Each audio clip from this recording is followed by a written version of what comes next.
Boa noite, irmãos.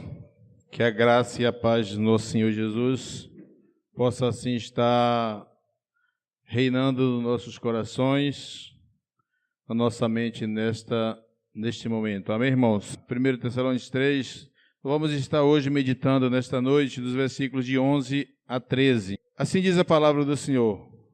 Ora, o nosso mesmo Deus e Pai e Jesus nosso Senhor dirijam-nos o caminho até vós, e o Senhor vos faça crescer e aumentar no amor uns para com os outros e para com todos, como também nós para convosco, a fim de que seja o vosso coração confirmado em santidade, isento da culpa, na perseverança do nosso Deus e Pai, na vinda de nosso Senhor Jesus Cristo, todos os seus santos. Amém?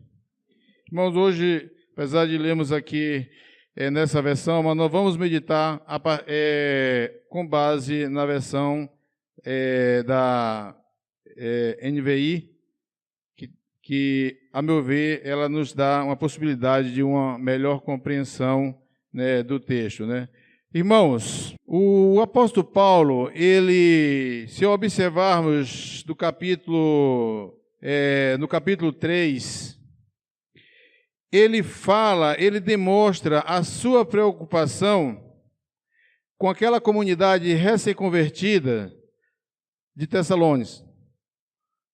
Foi uma comunidade de irmãos ali que foram convertidos, e o apóstolo Paulo, que nós podemos perceber na leitura, não houve o tempo suficiente para que aqueles irmãos, aquela igreja que assim foi implantada naquela comunidade, ela não teve o tempo suficiente para que aqueles irmãos tivessem todo o acompanhamento apostólico.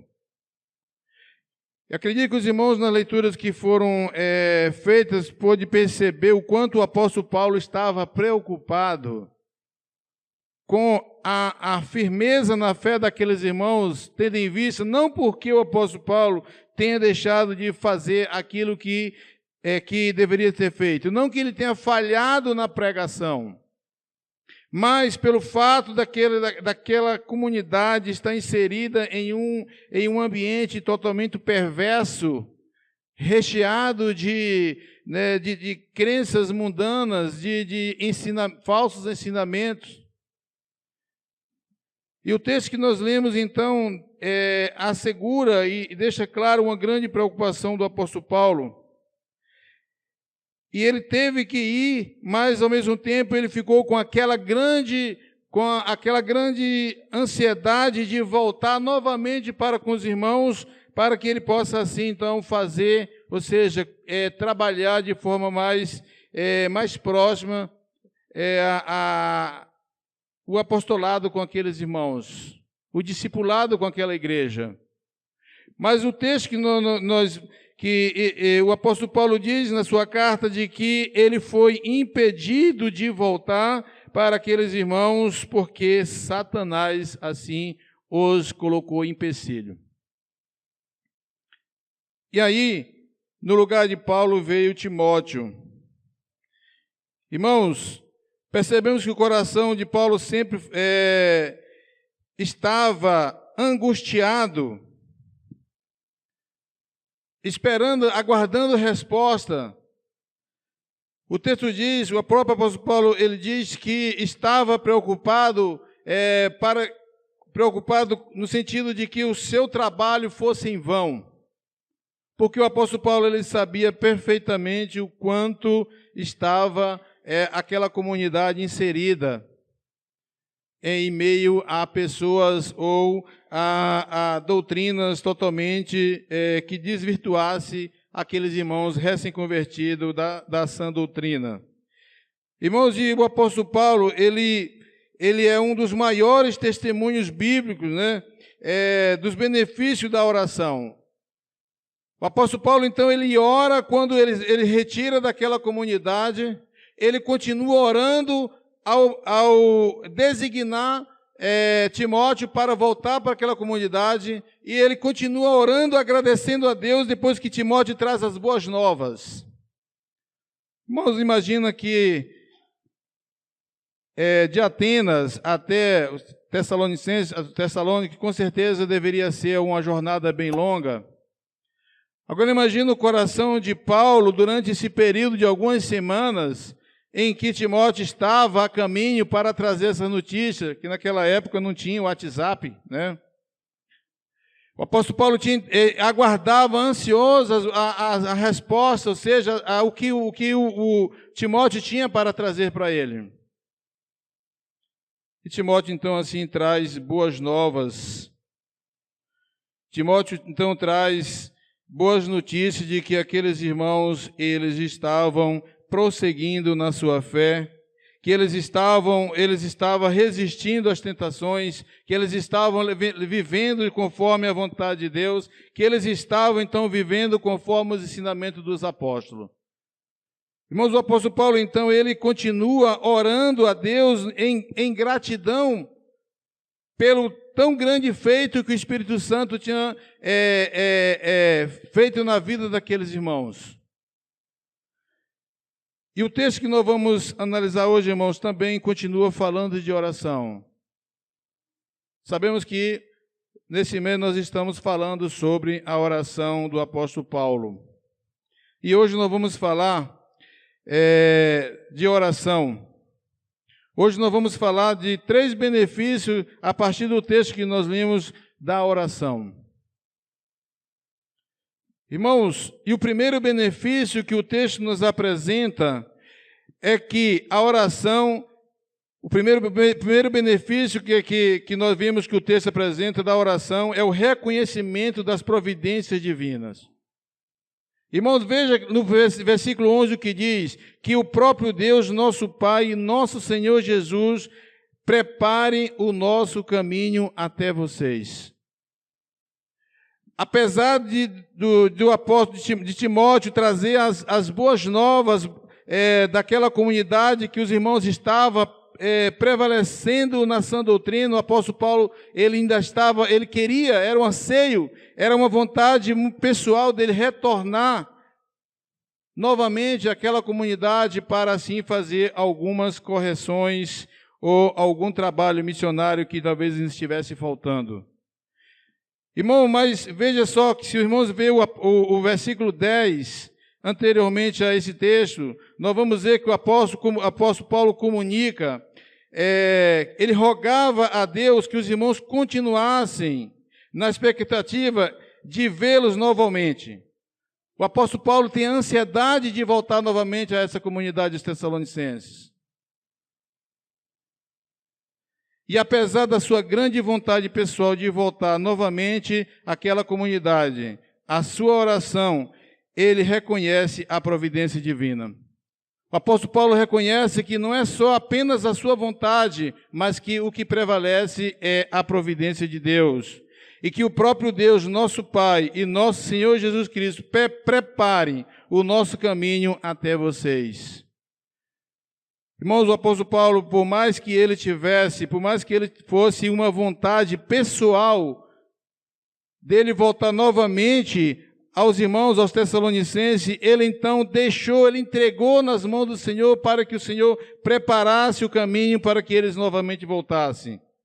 Ou seja, irmãos, em outras palavras, o apóstolo Paulo está a nos dizer, vamos aguardar em oração pela vontade de Deus para que Ele nos conceda a graça de visitá-los novamente. Irmãos, a vida do apóstolo Paulo é repleta de oração. O apóstolo Paulo, ele é um exemplo para todos nós, porque em todo momento ele estava orando e colocando a sua vida nas mãos do Senhor. A impossibilidade de Paulo voltar aos Tessalonicenses nos revela o quanto a oração nos aproxima das providências de Deus. Talvez se o apóstolo Paulo tivesse ido, ao invés de ser Timóteo, se ele tivesse ido, ele não teria, ou seja, ele teria perdido a grande oportunidade de colocar toda a sua angústia e medo e ansiedade aos cuidados do Senhor. O apóstolo Paulo, ele não pôde ia até os irmãos, mas ele ficou em espírito de oração, ele ficou orando a Deus, ele clamava ao Senhor dia e noite para que os irmãos permanecessem na fé. Então ele aprendeu, ou seja, ele sabia o quanto Deus providenciava todos os meios, tudo aquilo que necessitava na vida dos irmãos. E o texto, irmão, não deixa dúvida de que Paulo estava ansioso enquanto esperava, ou seja, ele estava ansioso no quanto à perseverança dos tessalônicos na fé. Não que ele deixasse de fazer aquilo que era para ser feito, mas ele estava temendo que Satanás desvirtuasse os crentes da sã doutrina. Porque ele sabia o meio em que os irmãos estavam ali, a influência do mundo, do paganismo no meio daqueles irmãos. E aqui, irmão, nós vamos fazer já temos uma primeira lição para nossas vidas, que Satanás, ele é limitado, ele não tem poder de destruir a igreja de Cristo. Por mais que o apóstolo Paulo tivesse angustiado, mas o Espírito Santo é que faz a obra. Uma outra verdade que nós podemos aprender com essa ansiedade de Paulo, o quanto o resultado da pregação, que o pregador, ele apenas prega, mas o resultado, mas os efeitos da pregação é o Espírito Santo que faz. O apóstolo Paulo, ele estava ansioso, ele estava com dúvida de que aqueles irmãos viessem, então, se desvirtuar da fé, mas o Espírito Santo fez a obra. E aí, quando Timóteo volta, ele dá boas notícias de que aqueles irmãos, eles estavam firmes e inabaláveis na doutrina dos apóstolos. E o pregador é apenas um instrumento nas mãos de Deus. E quem faz a obra é o Espírito Santo. Nós precisamos aprender, irmãos, com esse grande ensinamento que o apóstolo Paulo nos passa. Precisamos aprender e reconhecer as providências divinas por meio das orações. É através da oração que nós vamos aprender e entender que Deus provê tudo aquilo que nós precisamos. E em meio ao sofrimento, em meio à angústia, ao medo, nas aflições, na dor, é que nós aprendemos em oração a nos submeter à providência divina. Às vezes, quando nós resolvemos tudo por conta própria, nós não entendemos e às vezes nós não percebemos o quanto Deus está providenciando algo para nossas vidas. E precisamos então, irmãos, em oração, compreender a providência de Deus para tudo aquilo que nós precisamos.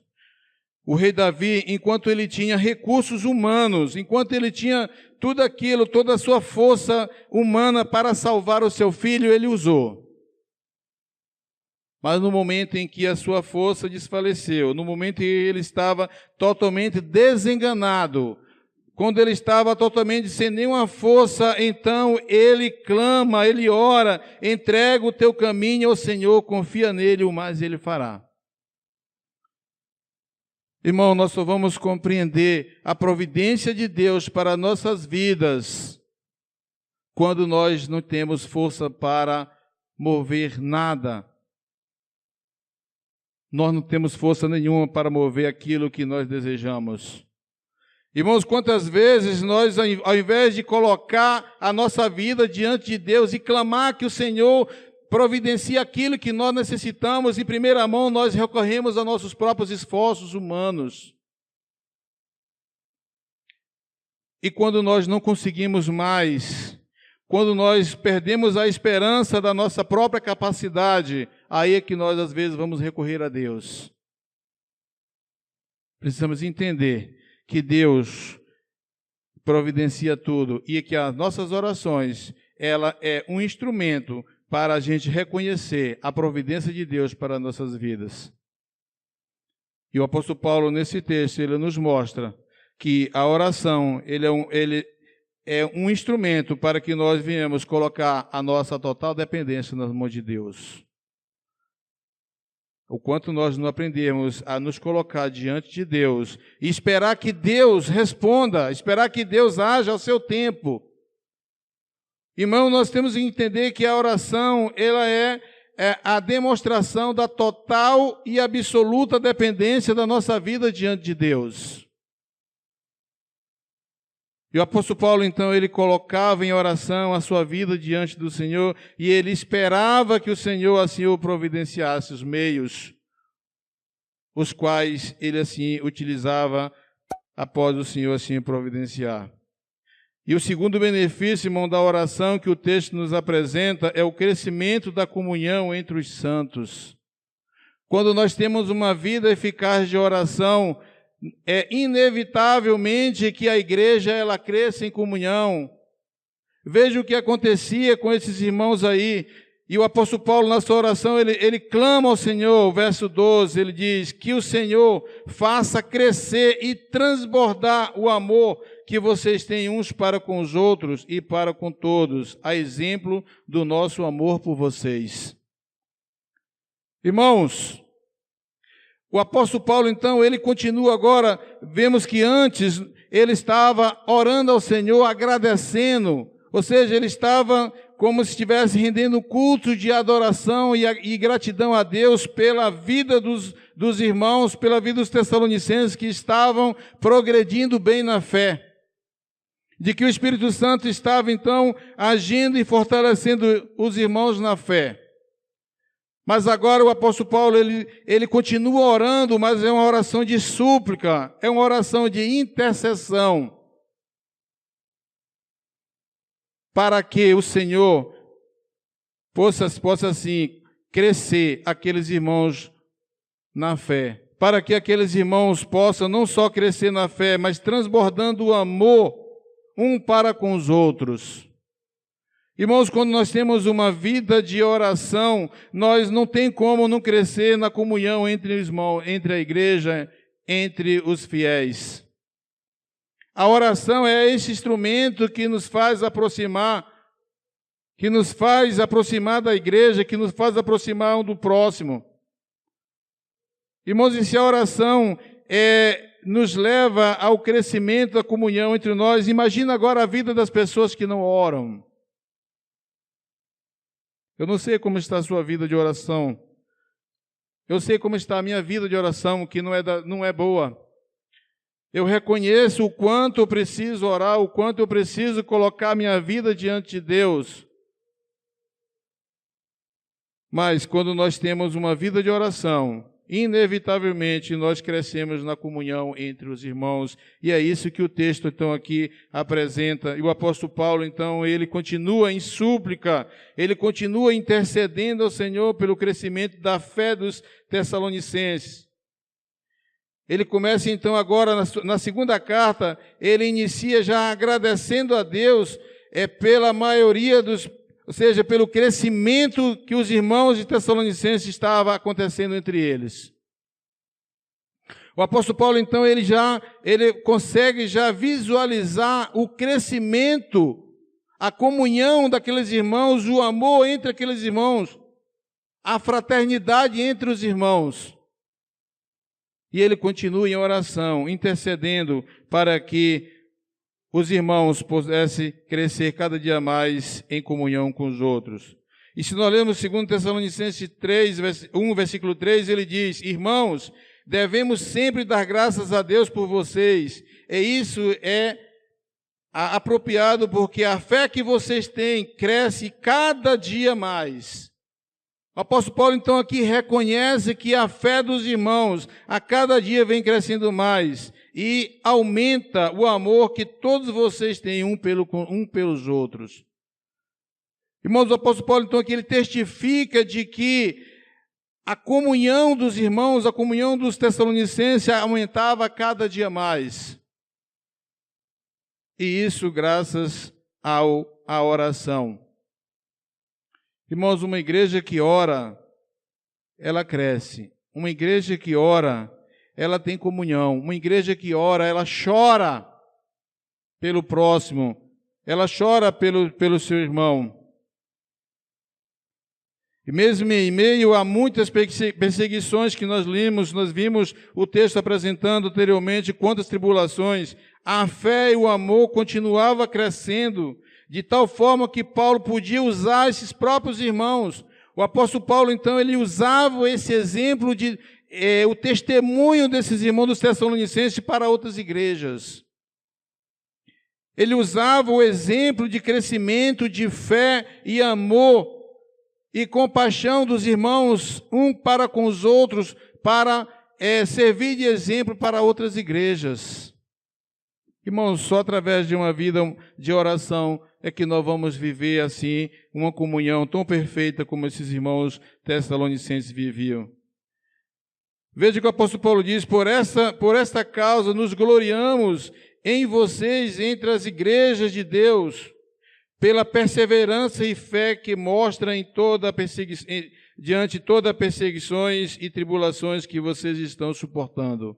Apesar de toda a tribulação, apesar de todo o sofrimento que os tessalonicenses viviam, eles cresciam em amor, eles cresciam na comunhão entre os santos, ele crescia na partilha do pão, ele crescia ajudando a obra missionária. Tudo por causa de uma vida de oração. E as súplicas de Paulo em favor dos tessalonicenses não foram em vão. Ou seja, o apóstolo Paulo, então, ele começa a colher, ele começa, então, aqui fazer uso das bênçãos que Deus assim tem derramado na vida daquela igreja e pega como exemplo.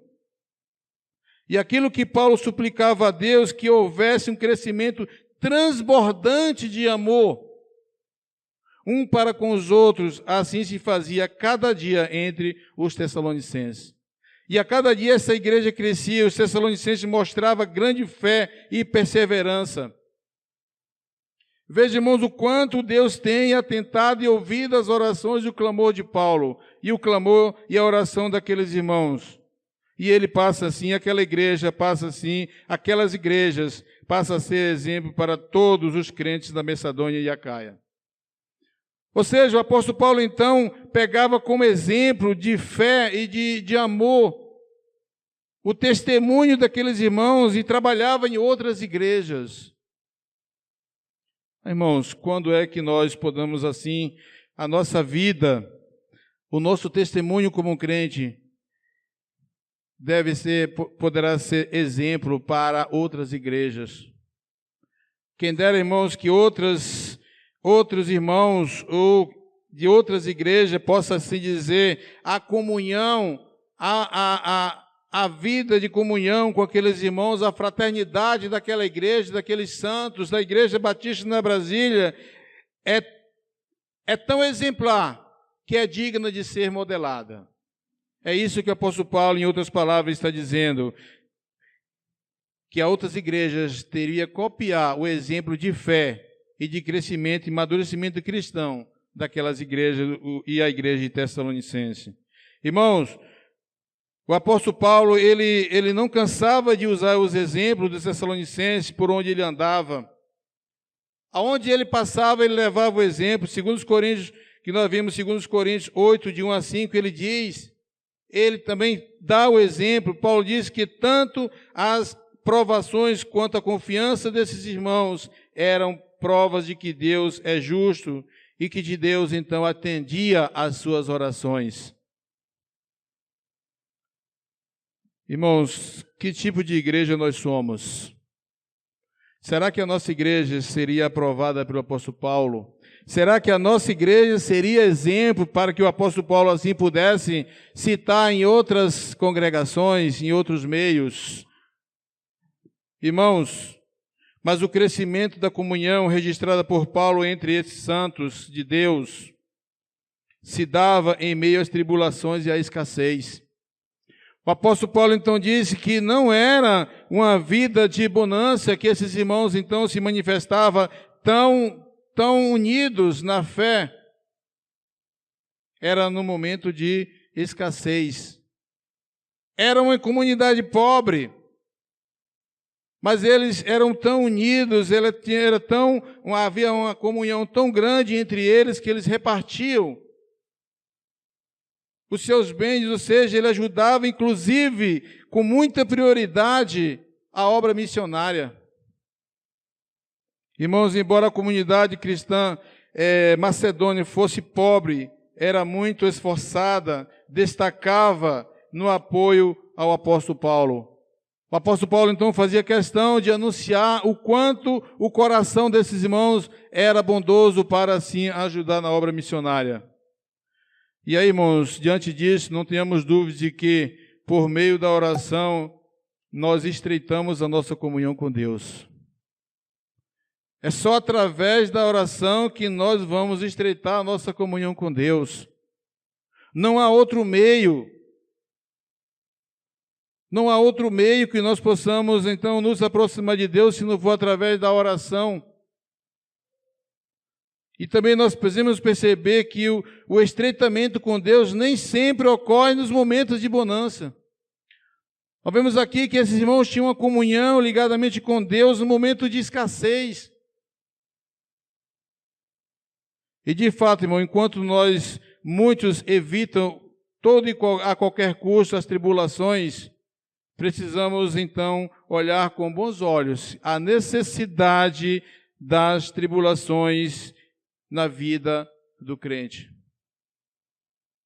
Não que nós vamos então em busca de tribulações ou tribulação na vida do irmão, mas é necessário sim. Às vezes, no momento de bonança, a gente não tem a percepção do quanto nós precisamos ou estamos em comunhão com Deus. E o apóstolo Tiago, ele testifica isso. Meus irmãos, considerem motivo de grande alegria o fato de passarem por diversas provações. Ele continua, pois vocês sabem que a prova da sua fé produz perseverança. E a esperança deve ter a ação completa, a fim de que vocês sejam maduros e íntegros, sem lhe faltar coisa alguma. Irmãos, talvez, quem sabe, o momento de escassez da vida desses irmãos seja um dos fatores os quais tem levado eles a tamanha comunhão entre si, e tamanha comunhão, ou seja, com Deus e com os apóstolos, o amor pela obra, a preocupação dos irmãos em viver a sã doutrina. Bom, nós precisamos compreender isso. Nós precisamos então compreender que uma vida de oração inevitavelmente nos aproxima de Deus. Se nós não temos uma vida de oração, inevitavelmente nós estamos a cada dia nos distanciando de Deus. E o terceiro benefício que nós podemos encontrar na oração, a partir desse texto, é o fortalecimento na santificação, enquanto esperamos a vinda de Cristo. Irmãos, veja o que diz o versículo 13, que Ele fortaleça os seus corações para serem irrepreensíveis em santidade diante do nosso Deus e Pai, na vinda do nosso Senhor Jesus Cristo, com todos os seus santos ou anjos. Aqui nós vamos, irmão, aprender e compreender a total importância e necessidade na vida de oração. Às vezes a oração na nossa vida tem sido muito recorrente para clamarmos a Deus a saúde, para clamarmos ao Senhor que nos dê algo materiais. Mas a vida de oração, ela nos fortalece a nossa santificação enquanto nós aguardamos a vinda do Senhor. Irmãos, aguardar a vinda do Senhor é assunto muito pouco discutido dentro das igrejas. Pouco se discute a vinda do Senhor dentro das igrejas. E aqui nós aprendemos que um dos benefícios da oração é o fortalecimento na nossa santificação, enquanto nós aguardamos a vinda do Senhor. E mais uma vez, irmãos, a oração ela precisa ser entendida como um instrumento de refúgio, um instrumento de socorro na vida do crente para com Deus, para que Deus nos fortaleça. Irmãos, a oração é o reconhecimento absoluto da nossa dependência de Deus em todos os sentidos da nossa vida. Nós precisamos, então, em oração, nos colocar diante de Deus na nossa total dependência. Porque nós não temos nenhuma possibilidade humana de desenvolver nenhum bem espiritual se Deus não estiver suprindo as nossas necessidades espirituais. E quando nós estamos fracos, nós precisamos o quê? Clamar a Deus em oração para que Ele fortaleça o nosso coração. Mas quando nós também nos sentimos fortes, nós precisamos em oração clamar a Deus para que a soberba não domine o nosso coração. Irmãos, perceba que a nossa vida diuturnamente, todo momento precisa estar na dependência do Senhor, quer seja na fartura, quer seja na escassez, porque o nosso coração, ele pode ser minado pela soberba. Irmão, não há nenhuma brecha no coração do crente para a autossuficiência. Nós não temos autossuficiência, nós somos totalmente e literalmente dependentes da providência do Senhor. É por isso que a nossa vida de oração ela tem que ser eficazmente, diretamente, todos os dias, todos os momentos, nos colocando na dependência do Senhor. E quando Paulo fala, irmãos, de irrepreensíveis, ele diz que nós precisamos ser irrepreensíveis em santidade diante de Deus. O que nós podemos entender com a palavra irrepreensível? Ele quer destacar o quanto Deus alcança a nossa vida na totalidade. Irmãos, irrepreensível significa que a nossa vida tem que ser reta diante de Deus na sua totalidade. Quando Paulo fala de irrepreensível, ele quer destacar que a ação de Deus alcança o homem na sua totalidade, no espírito, na alma e no corpo. Ou seja, a ação de Deus não é fragmentada. E aí o salmista também já nos traz esse exemplo de vida quando ele diz: sonda-me, Senhor, e prova-me, examina o meu coração e a minha mente. Irmão, nós precisamos viver uma vida íntegra diante de Deus na nossa totalidade. Porque a nossa vida, a nossa oração, como nós já falamos, ela não pode ser apenas de pedir a Deus que supra as nossas necessidades apenas físicas ou materiais, mas que Deus, então, a cada dia nutra a nossa esperança na vinda de Cristo. E que nós a cada dia possamos viver uma vida de santidade. Irmão, ser irrepreensível é não possuir nenhum tipo de engano. Ser irrepreensível é não induzir ninguém ao erro. Ser irrepreensível é não tocar qualquer coisa imoral ou impura. É não ter dolo. Ser irrepreensível é não ter má fé. Ou seja, nós precisamos ter uma vida totalmente irrepreensível diante de Deus, porque nós estamos aguardando a vinda de Cristo. E nós precisamos, então, clamar em oração para que Deus, a cada dia, por meio do Espírito Santo, nos conduza em novidade de vida de forma irrepreensível.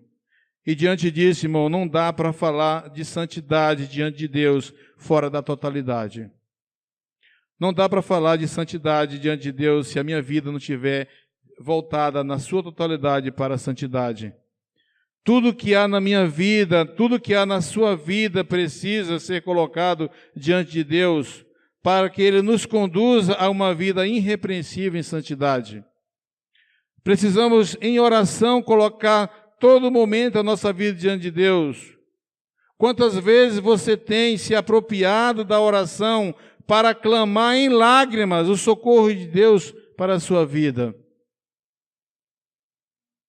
Irmãos, veja que a razão pela qual Paulo enfatiza a necessidade de buscarmos uma vida irrepreensível e em santidade diante de Deus é a expectativa da vinda de nosso Senhor Jesus Cristo. Nós não podemos, irmãos, viver uma vida neste mundo como se estivéssemos aqui fazendo turismo. O crente, ele precisa todo instante estar em oração e vigilante com sua vida para que ele recebam e esperem a vinda de Cristo de forma irrepreensível. E perceba, irmão, que um dos maiores benefícios da oração, além de nos fortalecer na nossa santificação, é o preparo para a vinda de Cristo. A nossa oração, como já falamos, não pode ser aquela oração apenas para que Deus nos supra das nossas necessidades físicas ou materiais, mas que Deus nos fortaleça em santidade, que Deus nos fortaleça numa vida irrepreensível, enquanto nós aguardamos a vinda de Cristo. Irmãos, a vinda de Cristo é um advento o qual ela precisa estar intrinsecamente ligada na vida dos santos. Nós não podemos, então, qual o sentido que faz nós vemos a igreja cantar, orar, cultuar, se a vinda de Cristo não estiver ligada diretamente na nossa vida diária? É o advento de Jesus no fim dos tempos, encerrando a história da humanidade, revelando definitivamente o reino de Deus. E isso precisa estar nutrido e regado todos os dias na vida do crente. Nós precisamos então estar aguardando a vinda de Cristo, como as 10 virgens prudentes aguardavam o noivo. Irmãos, será que nossa vida de oração, em algum momento, nós temos então pedido a Deus que Ele possa nutrir a esperança da vinda de Cristo no nosso coração? Quantas vezes você já orou a Deus pedindo que Ele fortaleça, que Ele cresça, que Ele abasteça, que Ele transborde no seu coração a esperança viva e eficaz da vinda de Cristo?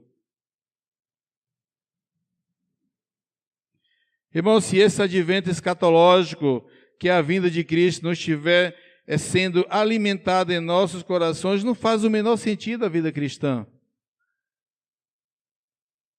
Ou seja, se a vinda de Cristo, se você não estiver na expectativa, vivendo de forma irrepreensível, buscando a viver de forma santa, uma vida de oração todos os dias para que Deus nos santifique, para que Deus coloque um coração cada dia mais reto, justo e limpo na nossa vida, foi em vão a morte de Cristo para mim ou para você.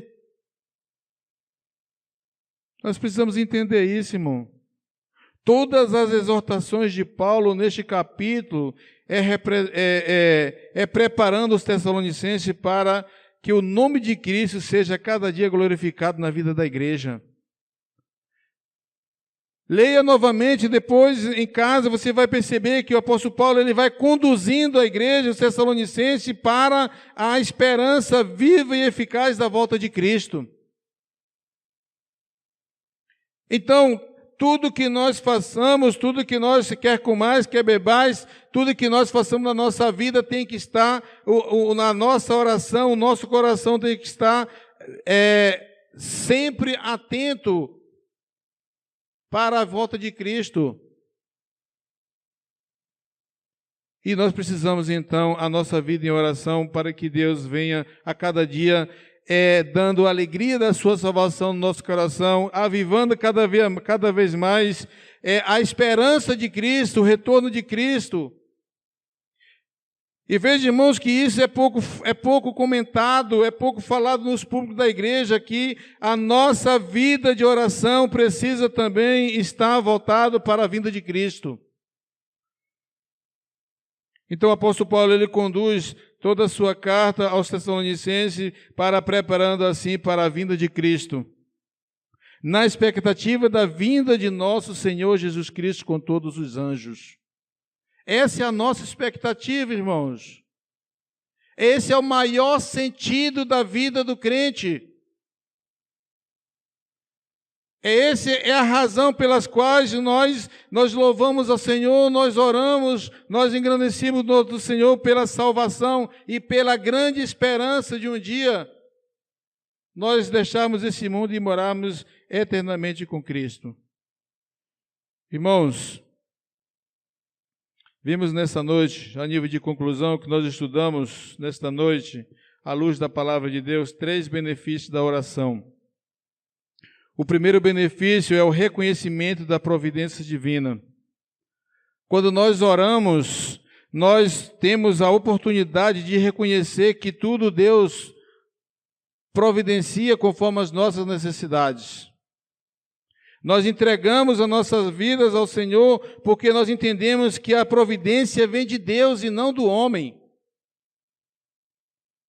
O apóstolo Paulo, então, estava preocupado em voltar para ver como estava a fé dos irmãos, e Deus estava providenciando tudo, estava trabalhando a vida dos irmãos, dos Tessalonicenses. Irmão, vimos também que o segundo benefício da oração é o crescimento da comunhão dos crentes.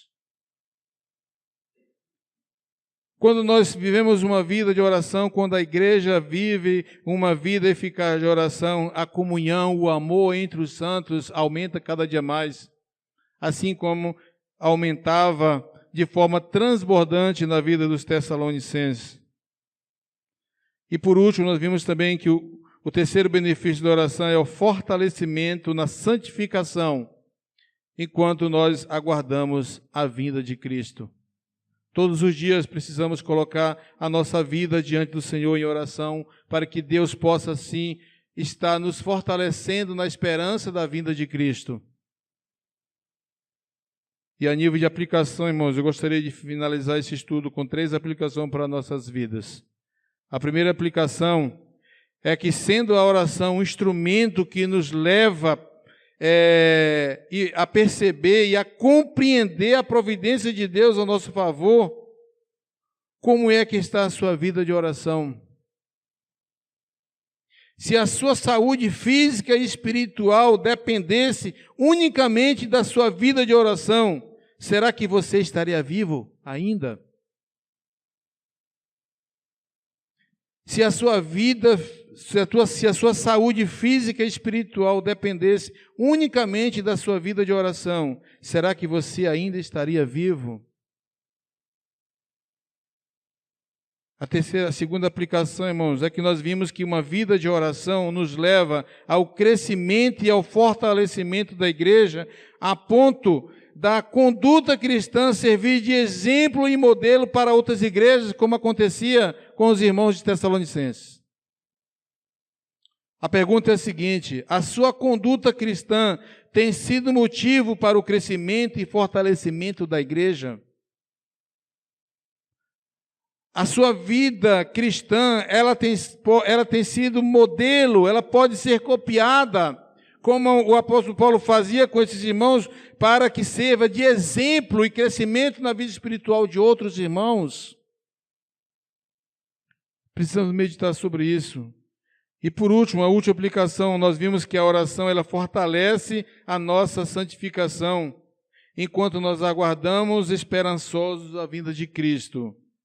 Que esperança da volta de Cristo você tem medida pela sua vida de oração? Que esperança da volta de Cristo você tem se for medido pela sua vida de oração? Que nós possamos, irmãos, meditar o quanto nós carecemos de oração na nossa vida. E que Deus possa assim estar nos abençoando, nos dando o prazer, a alegria de orar todos os dias. Às vezes nós oramos de forma muito intensa quando nós entramos no momento de escassez ou momento de grandes turbulências na nossa vida. E que Deus então não venha, que oramos para que a nossa vida de oração possa assim ser transbordante, mas independente de passarmos por um momento de tribulação. Mas nós precisamos desenvolver uma vida de oração em todos os sentidos na nossa vida, que Deus possa assim nos abençoar e a cada dia a oração possa estar nos nutrindo e nos aperfeiçoando diante de Deus. Amém? Que Deus possa assim nos abençoar em nome de Jesus. Amém. E aí, espero que você tenha gostado desse vídeo que você acabou de assistir. Não se esqueça de dar seu joinha, seu like, compartilhar esse vídeo e se inscrever no nosso canal e ativar o sininho.